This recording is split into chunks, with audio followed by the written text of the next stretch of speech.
Welcome to the Manila Bulletin Daily Rundown, where we bring you the latest stories that matter to Filipinos straight from the heart of the Manila Bulletin newsroom.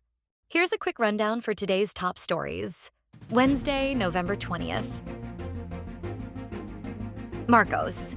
Mary Jane Veloso is coming home. After over a decade, convicted overseas Filipino worker Mary Jane Veloso, who has been on death row in Indonesia for over a decade for drug charges, is finally returning to the Philippines, President Marcos announced on Wednesday, November 20th. In a social media post, Marcos thanked the Indonesian government for allowing Veloso's return to the Philippines. I extend my heartfelt gratitude to President Prabowo Subianto and the Indonesian government for their goodwill. Thank you, Indonesia. We look forward to welcoming Mary Jane home, he added. PAGASA. One or two cyclones may form, enter PAR in December. Following 16 cyclones this year, the Philippine Atmospheric, Geophysical, and Astronomical Services Administration said one or two more tropical cyclones could form or enter the Philippine area of responsibility before the year ends. The next tropical cyclones on PAGASA's list are named Querubin and Romina. In a climate forum on Wednesday, November 20th, PAGASA weather specialist Joanne May Adelino explained the 5 common tropical cyclone tracks within the PAR during December. She emphasized that cyclones in the last quarter of the year tend to make landfall, cross the country, and intensify. America is profoundly committed to PH's defense. Austin. The United States of America reiterated its commitment to helping the Philippines develop its military capabilities, so the latter could better protect its interests in the West Philippine Sea. United States Secretary of Defense Lloyd Austin III made the commitment to Department of National Defense Secretary Gilberto Teodoro Jr. during their visit to the headquarters of the Western Command in Puerto Princesa City, Palawan on Tuesday, November 19th. Government shifts focus to rehabilitation as Pepito death toll climbs to 9. The national government is working double time to rehabilitate areas that were devastated by Super Typhoon Pepito as the death toll increased to 9. The National Disaster Risk Reduction and Management Council said on Wednesday, November 20th.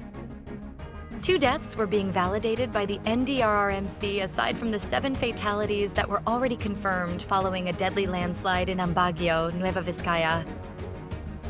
NDRRMC Executive Director Ariel Nepomuceno said that the 9 fatalities were all due to Pepito. The situation could have been worse due to the series of typhoons, but maybe we were able to avoid a higher death toll because we implemented forced evacuation. Listen to children. Amplify their voices. VP Sara marks World Children's Day. In a message for the World Children's Day on Wednesday, November 20th, the former Secretary of the Department of Education also urged the public to act for the rights of the youth and the world they will inherit. Vice President Sara Duterte on World Children's Day underscored the need to listen and amplify the voices of children, because their perspectives are crucial in shaping the world. House okays bill allowing post-retirement age work opportunities.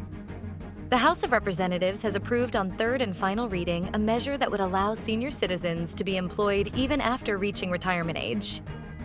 House Bill number 10,985, or the Proposed Employment Opportunities for Senior Citizens and Private Entities Incentives Act, received 173 affirmative votes during the plenary session on Tuesday, November 19th. In a statement after the bill's passage, House Speaker Martin Romualdez noted that providing more economic opportunities for senior citizens will let them enjoy life even in their twilight years.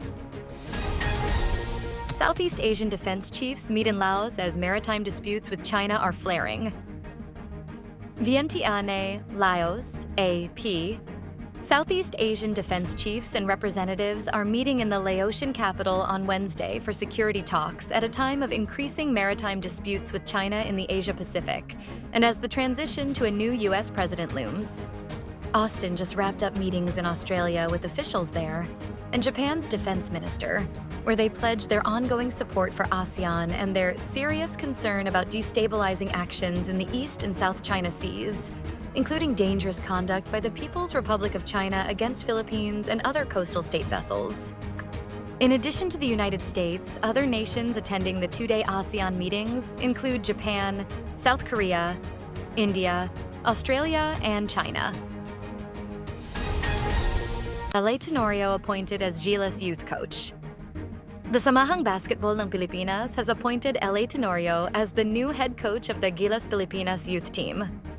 Tenorio is expected to bring a wealth of experience into the program, having been used to play for Adamson under coach-turned-agent Charlie D, and for San Beda under legendary coach Ato Badolato in high school before playing for Ateneo in the collegiate ranks. Stay updated with the latest news. Visit our website at www.mb.com.ph or follow us on social media. Thanks for tuning in to the Manila Bulletin Daily Rundown.